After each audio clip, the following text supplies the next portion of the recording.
Medok'tan Garcinia Gel 8'de sağlığı sunar.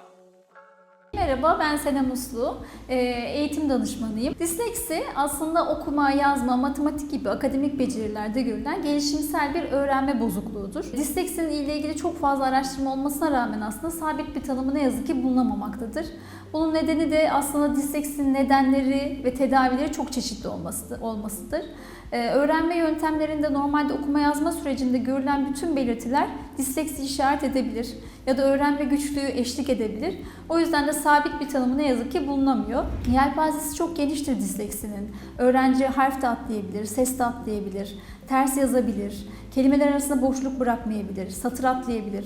Bunun gibi yelpazesi çok geniş bir alan. Aslında biraz da doğuştan kelime körlüğü ya da nörolojik aslında eksiklik de diyebiliriz. Okuma yazma sürecinde, bilgiyi işleme sürecinde nörolojik olarak bilgiyi beynin işleyememesi, edindiği bilgiyi işleyememesi bir problem olarak da söyleyebiliriz. Ama bir öğrenme güçlüğü tanımı kullanamayız. Daha çok güçlük şeklinde değil de bozukluk şeklinde ifade edebiliriz. Yani öğrenme bozukluğu diyebiliriz. Aslında disleksi kötü bir durum değil, bir hastalık değildir.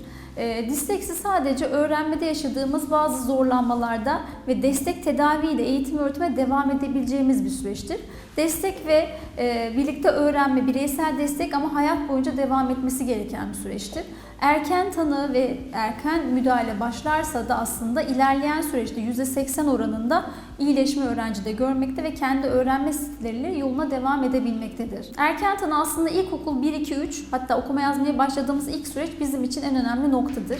Eğer burada tanıyı koyarsak, uzman tarafından bir teşhis alınırsa, testler yaptırılır ve tanımızı aldıktan sonra da müdahaleye başlarsak, öğrenme desteği alırsak aslında diğer öğrenme yaşantımızda yapılan araştırmalara göre %80 başarılı devam edebiliyor öğrenci.